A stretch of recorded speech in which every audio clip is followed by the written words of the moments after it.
Attenzione! Il video che sta per iniziare contiene immagini molto simpatiche. Guardarlo potrebbe provocare sorrisi e risate.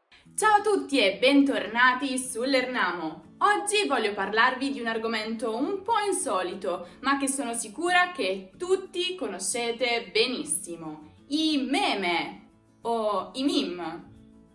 Chi di noi non ha mai incontrato nei meandri di un qualsiasi social network un'immagine con una scritta divertente? Ebbene, quelli sono i meme, o perlomeno i meme come noi oggi li conosciamo. Forse non lo sapevate, ma la parola meme o meme in inglese ha un'origine molto più antica di quanto possiate immaginare. È stata coniata da Richard Dawkins nel 1976 per spiegare il modo in cui le informazioni culturali si diffondono. Dunque, proprio la parola meme indica un'idea che si propaga nella cultura di massa, solitamente per imitazione, diventando di conseguenza molto famosa. Un vero e proprio fenomeno.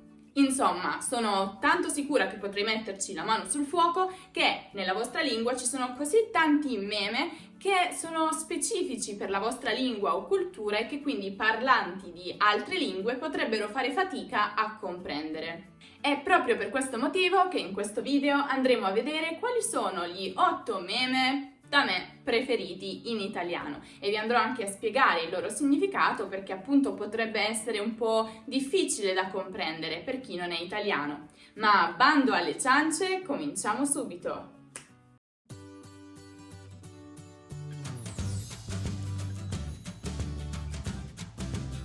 I primi due meme che voglio farvi vedere sono una perfetta esemplificazione della tipica mamma italiana, da nord a sud, dalla città alla campagna. Una mamma italiana è sempre uguale.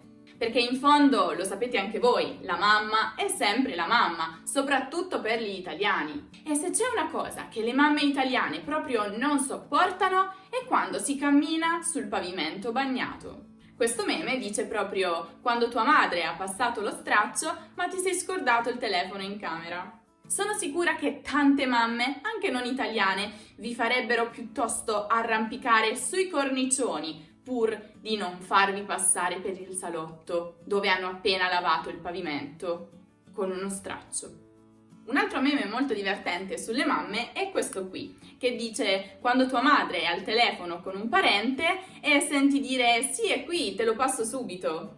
Ecco, se c'è una cosa che tutti noi odiamo è quando ci passano al telefono quei parenti di cui neanche sapevamo l'esistenza, quei parenti tanto alla lontana che si ricordano di noi di quando eravamo dei bambini a 2 anni e ovviamente ci ricordano tutti quegli aneddoti di cui noi non ricordiamo.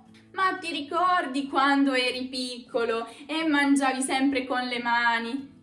Ne è passata di acqua sotto i ponti da allora. Quindi, insomma, parlare al telefono con una persona che a malapena conosciamo e che sentiamo soltanto per scambiarci gli auguri di Natale non è proprio il massimo e vi assicuro che io e sicuramente molti di voi ho esattamente la stessa faccia che ha qui Papa Francesco quando mia madre dice qualcosa del genere. A proposito di Papa Francesco, vi lascio qui proprio una carrellata di espressioni tratte dal suo repertorio che sono veramente così divertenti e simpatiche che vengono molto spesso utilizzate proprio nei meme. Simpatico Papa Francesco, non è vero? Ecco un meme su NordVPN, lo sponsor di questo video. L'avete capito? NordVPN è un programma che vi permette di navigare in maniera sicura e veloce come se foste in un altro paese, permettendovi di superare le odiose georestrizioni che bloccano alcuni siti e programmi. Mi riferisco a quelle georestrizioni che bloccano siti come la Rai, Mediaset, eccetera. Infatti, con NordVPN vi basterà aprire l'applicazione disponibile su desktop, tablet e smartphone, scegliere il paese in cui vorreste virtualmente trovarvi e il gioco è fatto. È facilissimo! Iscrivendovi a NordVPN usando il codice coupon LERNAMO oppure il link che vi abbiamo lasciato in descrizione, pagherete solo $89 per l'abbonamento di 2 anni e avrete anche un mese gratuito. In pratica è come se pagaste solo $3,71 al mese. Conveniente, no? Tra l'altro avete anche una garanzia soddisfatti o rimborsati di 30 giorni, quindi provate NordVPN. Ma adesso passiamo al prossimo. Il prossimo meme è riferito alle nonne italiane, categoria che si trova leggermente più in alto rispetto a quella delle mamme italiane. Dire di no a una nonna italiana è un po' come fare una pernacchia a Dave Bautista, insomma, si salvi chi può. E questo meme rappresenta perfettamente le nonne italiane, soprattutto quando si tratta di cibo. Quando dici a tua nonna "no grazie, non ho fame". Ecco, diciamo pure che le nonne italiane sono un tantino suscettibili quando si tratta del cibo, soprattutto se è stato cucinato da loro. Insomma, se vuoi dire a tua nonna o a una qualsiasi altra nonna che non hai fame, ebbene ti devi assumere le tue responsabilità e sappi che lo farai a tuo rischio e pericolo. Al di là della simpatia della frase, voglio spiegarvi perché venga utilizzata proprio questa immagine. Ebbene, dovete sapere che il signore dietro, con i capelli scuri e la barba, è un certo Antonino Canavacciuolo, un famosissimo cuoco napoletano che ha condotto molte trasmissioni televisive proprio ispirate al tema della cucina. In particolare, durante questi programmi, Canavacciuolo è diventato particolarmente famoso per le sue pacche sulla schiena, particolarmente potenti. In questa foto sta per tirarne una ad un malcapitato concorrente e diciamo che rende perfettamente l'idea dell'ira della nonna. Il quarto meme invece vede come protagonista uno dei più famosi conduttori televisivi italiani, particolarmente noto per le sue espressioni che ultimamente vengono appunto utilizzate moltissimo proprio nei meme. Si tratta di Gerry Scotti, originario della città di Pavia, in Lombardia, e conduttore del famosissimo Chi vuole essere milionario, ma anche di moltissimi altri programmi e talent show. Questo meme dice quando arriva il cameriere con le pizze e chiede la hawaiana di chi è.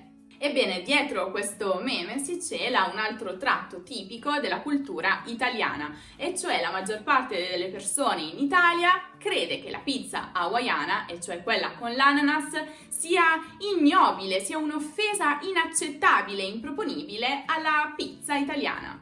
Perché, insomma, a detta di molti, l'ananas sulla pizza non ci va. Ed ecco perché alla domanda del cameriere su chi abbia ordinato la pizza hawaiana, chi l'ha fatto si vergogna di ammetterlo e quindi fa la stessa faccia che Gerry Scotti ha proprio in questo meme, cioè no, io no. Un altro meme con Gerry Scotti molto divertente è questo, quando la professoressa portava i compiti in classe e diceva sono andati tutti bene tranne uno. Mio Dio, ma parla di me! Ebbene, questa frase è tratta proprio da uno dei programmi televisivi di Gerry Scotti, il quale ripete spesso questa frase per vantarsi in maniera scherzosa delle proprie esperienze. Per esempio, se durante un quiz televisivo c'è la domanda su chi sia un famoso attore molto bello, molto ricco, sposato con una donna affascinante, ecco che il simpatico Gerry potrebbe commentare «Mio Dio, ma parla di me!». Il prossimo meme, ahimè, parla di un avvenimento particolare che noi tutti abbiamo vissuto e che purtroppo stiamo ancora vivendo, la pandemia del coronavirus. Perché si sa, in mezzo alla tragedia c'è sempre qualcuno che cerca di sdrammatizzare e di riderci su.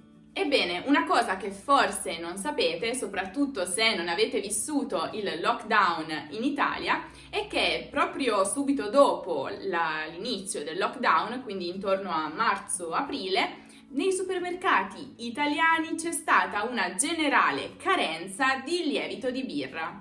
Beh, insomma, immaginatevi la scena, un intero esercito di mamme e nonne che, prese dalla noia più totale durante il lockdown, decidono di impastare allegramente pane, focacce, pizze, dolci, rustici, pizzette e chi più ne ha più ne metta. Beh, mi sembra più che logico che in queste condizioni il lievito cominci a scomparire dagli scaffali del supermercato e non lo si trovi più da nessuna parte.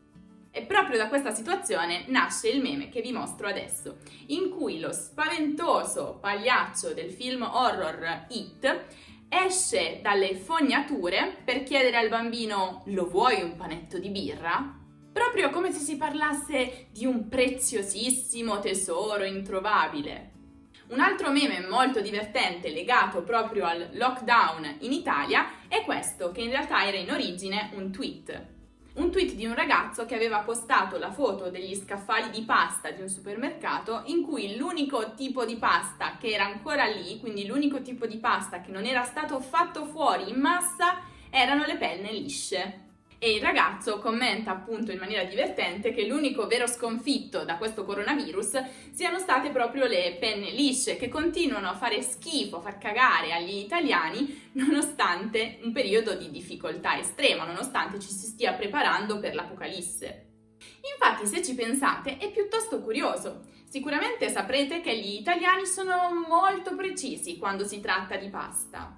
La pasta esiste in diversi formati e ogni formato ha il suo scopo, ha la sua destinazione, cioè ha la sua ricetta perfetta. Per esempio, non si possono cucinare le penne in brodo. Non esiste proprio, bleh! E così, per ogni tipo di pasta ci sono alcune regole. Tuttavia sembrerebbe curioso notare che c'è un particolare formato di pasta, e cioè proprio le penne lisce, che sembrerebbe non essere gradito agli italiani, i quali anzi molto spesso lo deridono o lo snobbano. Stando a quello che dice questo post, un italiano non mangerebbe le penne lisce nemmeno se fossero l'ultimo cibo rimasto sulla terra. Insomma, le penne per un piatto che si rispetti devono essere rigate. Solo le penne rigate meritano di essere considerate un vero tipo di pasta. Ah, e a proposito di pasta, se volete conoscere tutti i tipi di pasta più amati dagli italiani, non perdetevi il video dedicato proprio a questo argomento. Come sempre il link lo trovate qui in alto nella card o giù nella descrizione. L'ultimo meme che invece voglio mostrarvi penso che non sia qualcosa di tipicamente italiano. In realtà credo che molti di voi potrebbero rispecchiarsi in questa situazione. I vestiti sulla sedia durante il giorno versus i vestiti sulla sedia alle 3 di notte. Chi di noi non ha in camera sua una sedia che è puntualmente sommersa da vestiti, i quali durante la notte sembrano trasformarsi in forme inquietanti? Ecco, sono sicurissima che voi sapete benissimo di che cosa sto parlando. Ma ora, prima di salutarci, perché non condividete con me altri meme che avete trovato sul web e che considerate molto divertenti? Potete farlo taggando l'Ernamo su Instagram, su Facebook e su Twitter. Magari potrei fare un secondo video in cui commento proprio i meme che mi avete inviato. Cosa ne pensate? Potrebbe essere una bella idea. Fatemi sapere nei commenti se vi piace l'idea. Ah, e un'ultima domanda. Ma le nonne e le mamme nella vostra cultura sono proprio come quelle italiane? Io vi aspetto come sempre qui su YouTube, quindi iscrivetevi al canale se ancora non lo avete fatto, con tanti fantastici video divertenti, e se invece state studiando l'italiano, volete perfezionare la vostra grammatica, potete andare direttamente sul sito www.lernamo.com per tutte le lezioni di grammatica con gli esercizi. A presto!